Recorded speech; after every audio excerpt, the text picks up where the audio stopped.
what is the connection between sex and spirit in context to Mars, Venus, gender, intelligence? Oh, I think it's so much about sex and spirit. All right. I'm a very spiritual person. I was a monk for 9 years. After that, I was, having not had sex for 9 years, it was when I started coming back into the world, sex was very important to me to make up for lost time. And what I found is that when I had sex with a stranger, dating somebody just first night having sex, that much of my spiritual energy disappeared.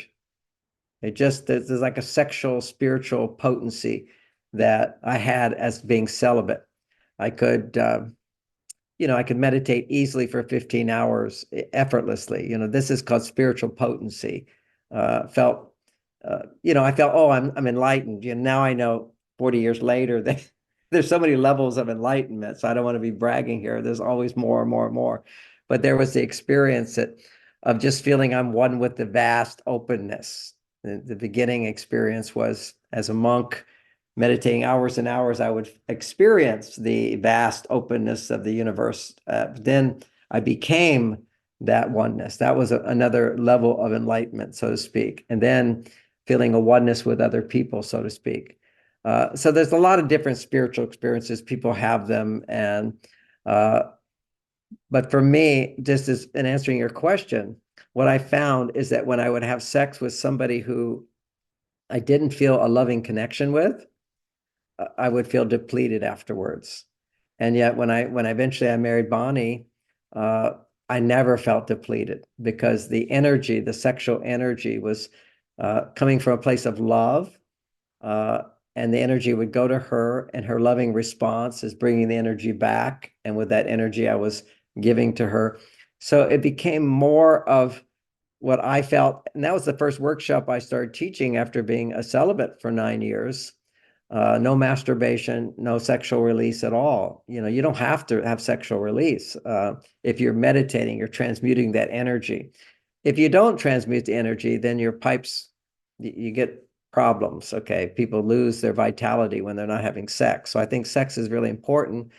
If you're not having sex, then you need to have some kind of practice that brings that energy throughout your body. And that was for me, meditation.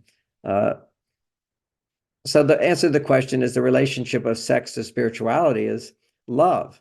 When you are loving your partner, and that love grows over time when you're in a committed relationship, which means that the energy gets recycled and it grows. It builds on itself, kind of like a mirror reflects it back. More light comes off of a reflection than actually goes to the mirror. So we're reflecting that love back and forth. So that became my theme, which was called enlightened sexuality. And it was also the subheading was the purpose of sex is to make love. The purpose of making love is to share and express that love. So if you're just having sex, that's one thing. People have sex all the time throughout history, but they don't necessarily grow spiritually. But when you share your sexual energy with someone you love and they love you back, there's a container. And in order to maintain that container and grow in that, for me, sex is love with my wife, and it can be the sexual potency inside of me is huge. I mean, I can have sex for hours and hours, and she's almost always in the mood because the connection is always there. Connection when couples are not necessarily increasing love while they make love. See, making love is increasing love. How do you increase love? You share it and you express it. You have to share it and express it. The purpose why sex is so good for that, because being nice to your partner is making love, doing nice things for each other, helping each other. This is all loving behaviors, increases love. But the uniqueness of sex is that sex is so pleasurable, we have these sex centers that when aroused in the right order, the pleasure is greater. So when you feel pleasure, your ability to feel increases. That's the point of it. So you can have sex as the ability to experience greater and greater pleasure. Well, that's for teenagers, okay, just to wake up. But then when you mature, I only want to create pleasure to feel more and express more love, to feel more and express more love. And so for a lot of couples, if they're not trained in this, they at a certain point, they're feeling so much pleasure, it will start to decrease. Then they'll try to intensify it. So for a lot of people in sex, it's just trying to intensify and intensify, do something new. I want to find a new way to intensify, rather than recognize whenever you're trying to intensify, actually, it's a time to relax and feel more love and express that love. And that allows more energy to exchange. And then naturally, it becomes more and more pleasure, but you're doing it only for the purpose of increasing more love. Oh, thank you so much. Next question. Can sex replace our connection to higher spiritual realms, and or our spiritual connection to higher non-physical realms replace the need for fulfilling sex life?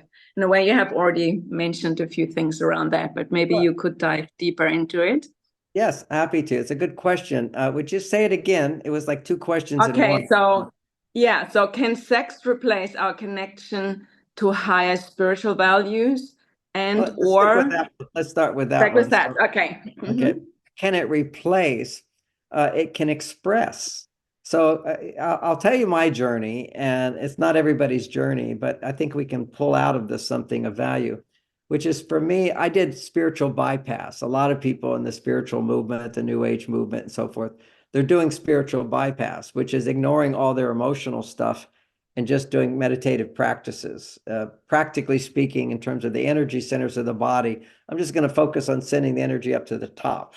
Okay. And so I got really good at that. And those are my years as a celibate monk. I mean, with the crown chakra is infinite space. Okay. You're just like wide open. And so that took years and years to develop. But once I got there, and part of getting there was through a lot of discipline. Discipline is denying what I want. Well, doing what you want is, like I want to eat more. Okay. No, I'm not going to eat more. I'm going to fast. So what that does, in a sense, it squeezes the lower centers, forcing the energy to go up. Your sex center, actual is pleasure center. Second center is just pleasure. So when you consciously deprive yourself of pleasure, it pushes the energy up. When you consciously deprive yourself of power, no competition, you're not in competition, you're not trying to control others. You're, in a sense, for me, it was surrender to a guru, a teacher. So I was never trying to be more powerful than him. I just wanted to be humble. So you're squeezing, in a sense, the power center. And then relationships. You're not having intimate relationships with somebody else. Your heart is not opening towards another person. It's opening to the God. So you're squeezing that energy comes up, and then you're doing a practice, some kind of practice as you're expressing yourself in some way. And during that stage, it was a mantra. So I had a meditative mantra, and also movements I would do, which is expression, which is a throat center. And then from there, basically not, I know Zen, you won't move at all. But for me, it was not moving around the world. It was being in a room, being silent, not speaking, and deep meditation. That's, in a sense, not speaking, is squeezing here. But it's still expressing myself in a way that would bring me to the higher frequencies. And that's here, doing it in a practical way, which is resonating with something. So that's a sound mantra, is resonating. Some people will sing, but they're singing in resonance with something divine, some positive frequency. And then the crown chakra opens. So that was a practice of, actually, this is sort of an example of the more ascetic lifestyle that you see in India, for example, sadhus, whatever. They give up all their life possessions and whatever. They're closing down all these centers so the energy goes up. Well, today people are doing that by just ignoring their emotions. Okay. If you stay out of a relationship, ignore your emotions, or that's pretty much the way people are doing it now. They do spiritual techniques to go up, and they experience this beautiful experiences, but they haven't really cleaned out all the other energy centers, because the deep ones, down your base chakra, where all the power is your unconscious mind. That's going to be all your stored trauma. Okay, so that stored trauma has to come up. That's why people often warn people against doing Kundalini exercises, because if you do it intensely, it will bring up your childhood trauma, because that's where it's all stored. you want it to come up. Ideally, you bypass, you go up here. So here's the place you always want to come back to, which is love, happiness, the truth. Everything's really okay. We're in the right place at the right time. So that's a positive place. Then now you can go down into the unconscious, down into the subconscious, the second center. You can go into these lower centers, have job, make money, whatever. But you have a place when the negativity shows up, you know where to go. You can come back to yourself. So that's why often people say, oh, they're just doing spiritual bypass. I said, that's a good thing for a while so that you know who you are. And so that now when you lose who you are, which is you're angry or upset or you're anxious or you're afraid or you're shut down, you don't feel good, you don't have joy and enthusiasm and positivity in your life, when that starts becoming toned down, it just doesn't necessarily all go away. It just gets toned down, kind of like a light bulb gets dimmer and dimmer. Put another shade around it, another shade around it, another shade around it. That's what most people, as they're getting older, you can see they just don't have the radiance that they had. Whereas you'll see some of these spiritual teachers have radiance. Okay, that means that they're able to integrate it in some way. They've been able to integrate it in. I mean, for me, I feel like a teenager when it comes to intimate relationships. I feel like a child when it comes to having fun. I feel like a baby when it comes to my relationship with God. You know, I feel I'm always in God's hands. I ask for help. God helps me all the time. And I'm an adult at the same time. I work hard. I'm responsible. So these are all these different parts of who we are as human beings. And sex is a very, very important part of bringing that energy down to the second center, but it comes through all these other centers. And as it comes down into sex, then you use sex to come back up. Okay, so it's, I was just reading a book just for fun for the Christian. If you look at the whole death of Christ thing and the resurrection, it's a metaphor as well, which is, you know, that you have to die first. You have to come down here and face all your demons, and then you rise above them. You can only rise above, but now you're consciously being aware that I'm not this body, but I use this body. I'm in this world to be of service to this world. So sex means you're bringing it all the way down, right next to the unconscious, second center. And so sex awakens that energy from the base, which is why when you're in an intimate relationship, which is open through love, coming down through the centers, expressing love, feeling love, sharing together in a equal, respectful way, and then you get the pleasure of and the ecstasy of physical intimacy. What then will happen is then your stuff in your subconscious mind will start coming up. That's why couples always they get triggered. There's nothing to trigger you more than opening your heart fully to somebody and bringing the divine energy down, because it's always purifying. So in our message in Mars Venus is that when you're triggered, 90% of what you're upset about is not what you think is upset about. You know, oh, my partner said this to me, I'm so upset about, oh, they gave me a disapproving look. So what? You know, are you approving of them right now? No, you're disapproving of them for their disapproving look. Well, look, you know, I mean, come on now. What I see is, you know, one of my friends wrote the book, Don't Sweat the Small Stuff. It's all small stuff, particularly when you're married. When you're married or you're in an intimate relationship, it brings up the depth. It pulls your divine energy down all the way to the second center, and that awakens the base center, and your unconscious feelings start coming up. And when they come up, they don't say, oh, my partner looked at me in a disapproving way, I'm so upset with them. That's how it looks. But really, it's my unresolved issues about dad disapproving of me, my school teacher disapproving of me, my mother disapproving of me, my sister disapproving of me, whatever it is. Somebody else disapproved of me at a time where I didn't have high consciousness. I was completely vulnerable to, if you disapprove of me, then I must be bad, and that doesn't feel good. And so then you shouldn't make me feel that way. A whole variety of resistance. Well, that stuff is in us. The more enlightened we become, the more the light will shine into the darkness to heal it. So sexuality is a way to ensure that you're always facing that stuff, which means you're going to be triggered. What you have to understand is whenever you're triggered, that's not the time to look to your partner for anything. That's the time to look to yourself, to your friends, to your coach, to your therapist. You know, in the Middle East, they've really figured this out, because in the Middle East, where I teach sometimes, I was in the government building and I'm talking to all the government people. They love my message so much there that they said I'm the only Westerner they've ever let into their government buildings. It was very, they just love me. But what they really like about the message is they have embraced the whole idea of women in the workplace. Okay, so the whole administration building, almost 90% of them were women.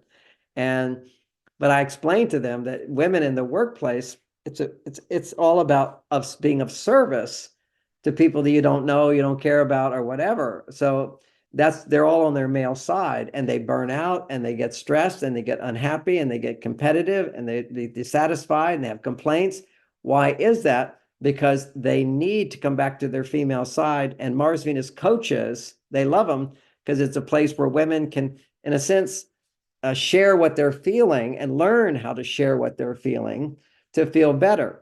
And then when they feel better, then they can look at how to reinterpret the situation, that it's not all about everybody's against me, but it's about people have their problems, I have my problems, and everything's okay. And I can learn new skills. We teach skills, as you know, how to ask what you want. But most importantly, for women in the workplace, we know the stress level is twice as high for women. That's the biology of being in a job where you're nurturing others, but they're not nurturing you back. See, a mother nurtures her children, and motherhood is something that's different from fatherhood. They're very two different things.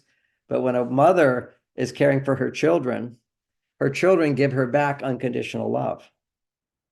See, that's the fuel. She's getting a love that nobody can give you other than a child, okay? Or somebody who's really hungry, who you feed them, and they just all do whatever you want. So you're taking care of a child. This is unique hormones that women have, these nurturing hormones. And when they're caring for someone who needs and depends on them, and it's their child, particularly if it's their child or a very childlike person, they will respond with unconditional love. That unconditional love gives her the energy to keep giving selflessly. But now you're in the workplace, you're giving selflessly, but people aren't giving you any unconditional love. So that's what a coach does, is you're able to share what you're feeling, and you're getting an unconditional loving response. Okay, it's not like what children give you, but it's still a safety to express what you're thinking, what you're feeling, to have someone validate what you're going through, and also support you in shifting your attitude to where you're not feeling so powerless. That's another key thing.